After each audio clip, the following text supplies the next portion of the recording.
everyone, welcome to Frienducation, the friendly app for education। ये है second class for economics class 10, जिसके अंदर हम कवर करते हैं चैप्टर 1 डेवलपमेंट। अभी तक जो हमने पढ़ा था उसके अंदर भी रेड अबाउट के डेवलपमेंट होता क्या है, फिर अलग अलग मतलब क्या होते हैं डेवलपमेंट के for different people in a country. फिर हमने पढ़ा था कि जो अलग अलग मीनिंग होते हैं that can be contradicting and conflicting. फिर हमने पढ़ा था कि इनकम, जब हम बात करते हैं डेवलपमेंट की तो उसको कैसे मेजर करते हैं, इनकम, अदर फैक्टर्स। इनकम अगर हम यूज करते हैं तो क्या क्या मेथड्स होते हैं, एवरेज पर कैपिटा। फिर हमने बात की थी नेशनल इनकम की। इस क्लास के अंदर हम लोग शुरू करने वाले डेवलपमेंटल गोल्स, जिसमें बेसिकली आता है इनकम एंड अदर फैक्टर्स। फिर हम बात करेंगे पब्लिक फैसिलिटीज की, फिर हम बात करेंगे बीएमआई की, और फिर बात करेंगे एंड में सस्टेनेबल डेवलपमेंट की।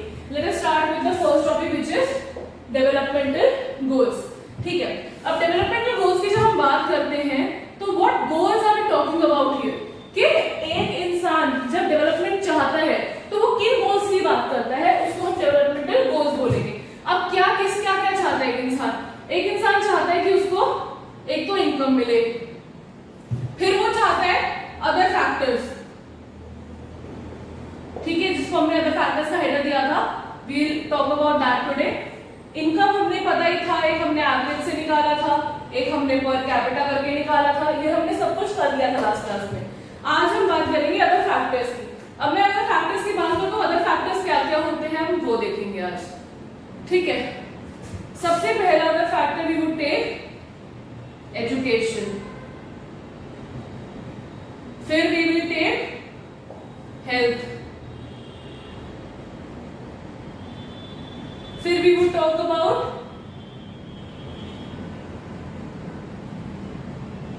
Public facilities, and in the end we would talk about public facilities, in the end we would talk about dignity। ये चार मेजर सब हेडर्स आएंगे जब हम बात करेंगे goal, income, other factors, education, health, public facilities and dignity. चलो सबसे पहले बात करते हैं एजुकेशन पे। इंडिया का जो लिटरेसी रेट है, लिटरेसी जो हमारा रेट है वो 2011 के सेंसस के हिसाब से 74 था, 74% अप्रोक्सीमेट फिगर दे रही हूँ, उतना हमारा लिटरेसी रेट था। लिटरेसी रेट होता क्या है, लिटरेसी रेट को क्या मतलब है कि पूरी कंट्री के अंदर कितने प्रतिशत लोग या पॉपुलेशन करो कितने प्रतिशत लोग जो हैं वो अपना नाम किसी एक लैंग्वेज में लिख सकते और पढ़ सकते हैं। 7 साल से ऊपर आप अपना नाम किसी भी लैंग्वेज में लिख सकते हो और पढ़ सकते हो, that is called literate in our country. So जब हम एजुकेशन की बात करते हैं तो डेवलपमेंटल गोल क्या होगा कि सरकार हमें एजुकेशन दे, इतना नहीं कि हम अपना नाम लिख और पढ़ पाए, बल्कि एक बेसिक क्वालिफिकेशन है जो एलिमेंट्री, हम फ्री एजुकेशन की बात करते हैं कि क्लास 8 यानी 14 साल की उम्र तक सरकार फ्री एजुकेशन देती है।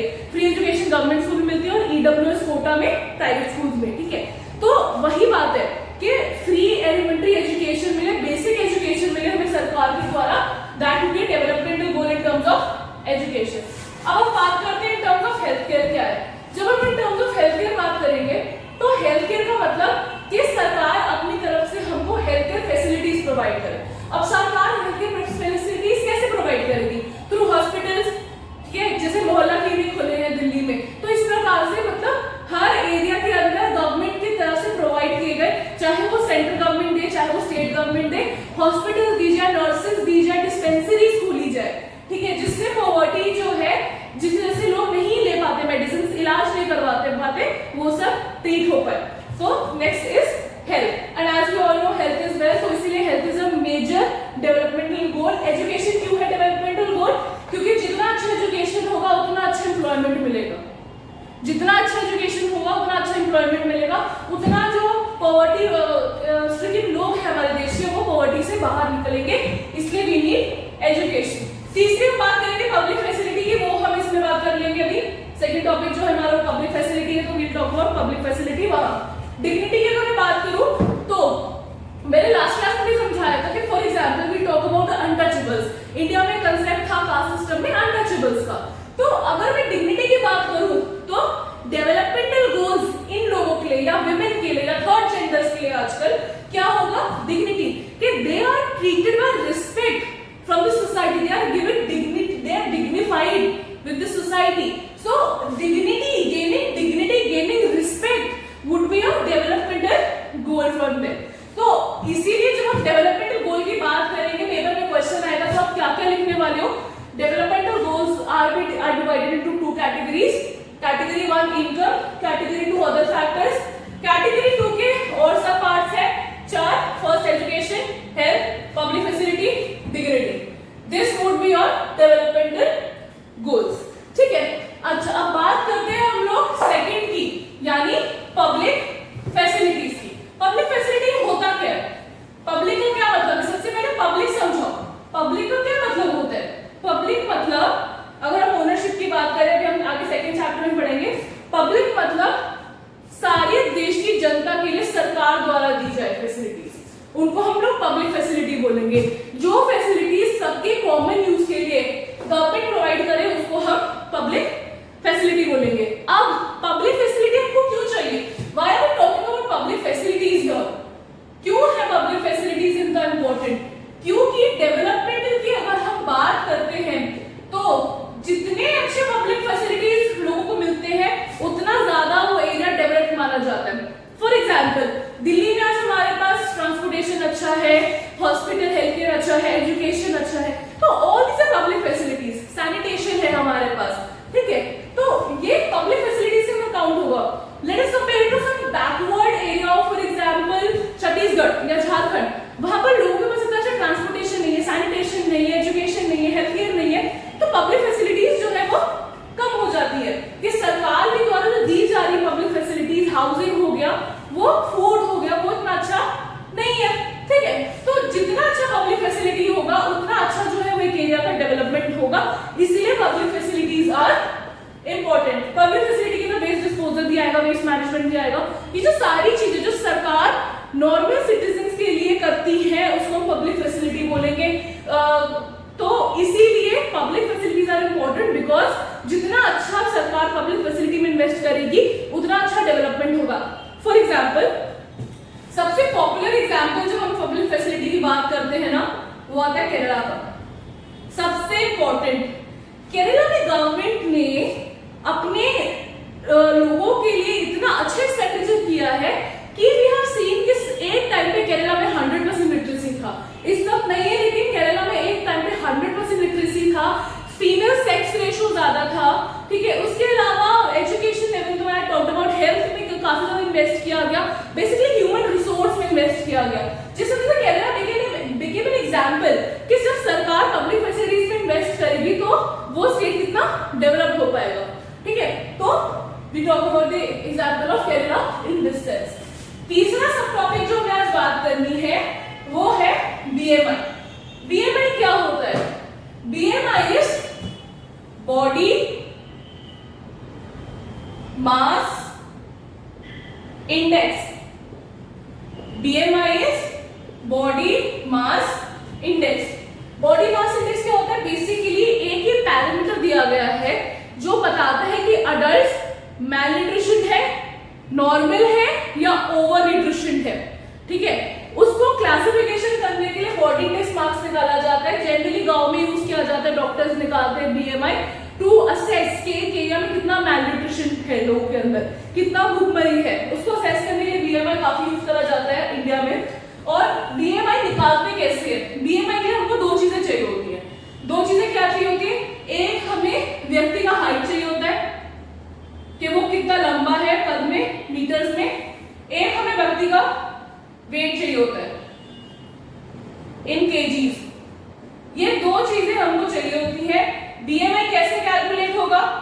BMI is equals to weight upon height upon weight का square. That is BMI.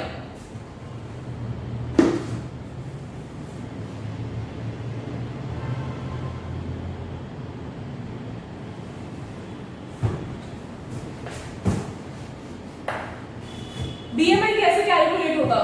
BMI कैसे कैलकुलेट होगा? BMI would be weight upon height का स्क्वायर. ठीक है, weight in kgs and height in meters, उसका जो डिवीजन आएगा that would be a BMI which would assess. BMI में जब ये फिगर आ जाता है, इस फिगर का हम क्या करते हैं, एक BMI चार्ट आता है, एक BMI चार्ट आता है, उसमें हम इस नंबर को, ये जो नंबर आएगा BMI का, उसमें हम इसको लोकेट करेंगे, जहां भी पड़ेगा तो वो कैटेगरी बताता है, ऐसे डिवीजन होता है उसके अंदर कि सपोज ये मैलन्यूट्रिशन है, ये नॉर्मल है, ये ओवर है, तो जहां वो नंबर पड़ेगा उसके हिसाब से डॉक्टर देख के बताते हैं कि आप कौन सी कैटेगरी के अंदर आते हैं. This is called BMI. Basically ये देखने के लिए कि आप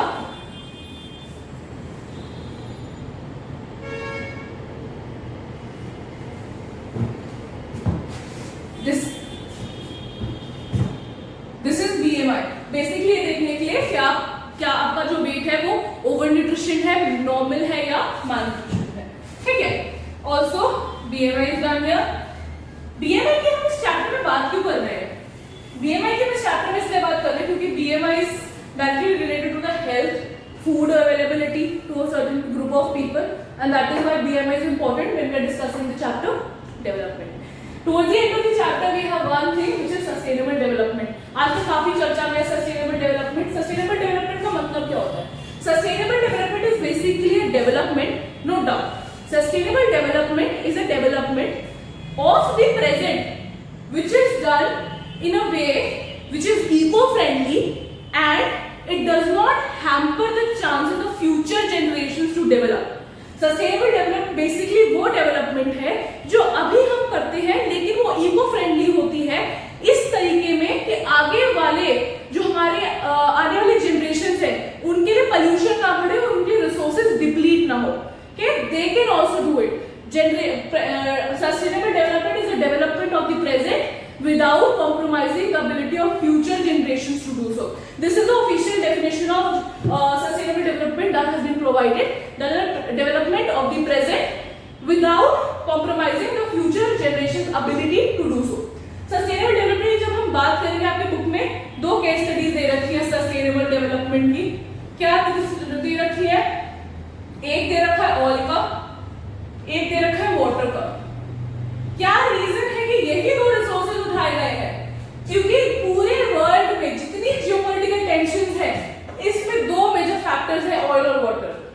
एग्जॉस्टेबल रिसोर्स है, ठीक है, इन द सेंस वाटर तो is still renewable but yet exhaustible, and this is तो neither renewable and is exhaustible. ठीक है.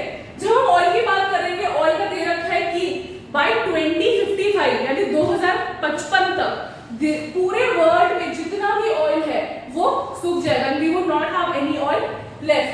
और जब हम वाटर की बात कर रहे हैं, वाटर में इंडिया का केस दे रखा है कि इतना ज्यादा वाटर का ओवर यूज हो गया है, चाहे फार्मिंग एरियाज में स्पेशली, कि वाटर टेबल जो है वो घटता जा रहा है. वाटर टेबल क्या होता है? जमीन के नीचे जो अंडरग्राउंड पानी होता है उसको वाटर टेबल कहते हैं. उसका जो अपर लिमिट होता है उसको वाटर टेबल कहते हैं. तो वाटर टेबल नीचे होता जा रहा है दिन पर दिन. महाराष्ट्र में ऐसा है कि वाटर टेबल कहीं ना कहीं बिल्कुल डिप्लीट हो चुका है. पानी नहीं, अंडरग्राउंड सूखा पड़ चुका है, जमीन बंजर हो गया, ड्राउट आ गया. ड्रॉट कब आता है? जब अंडरग्राउंड वाटर खत्म हो जाता है, पानी का किल्लत पड़ जाता है, उसको हम ड्रॉट कहते हैं. तो इन दो फैक्टर्स के बारे में बात करेंगे कि how we have to preserve oil and water and hence this is the way to do it. Sustainable development is the way to do it. So आज की क्लास में हमने चार चीजें पढ़ी. Development goals, income and other factors. उसके बाद we read about public facilities, we read about BMI which is body mass index. In the end we read about sustainable development जिसके दो मेजर केस स्टडीज आपके book में दे रखे हैं, oil and water. Thank you. This was all. In the next class we will be beginning with chapter 2 which is sectors of the Indian economy. But till then अच्छे से पढ़ो NCERT book and looking forward to you in the next class. Thank you.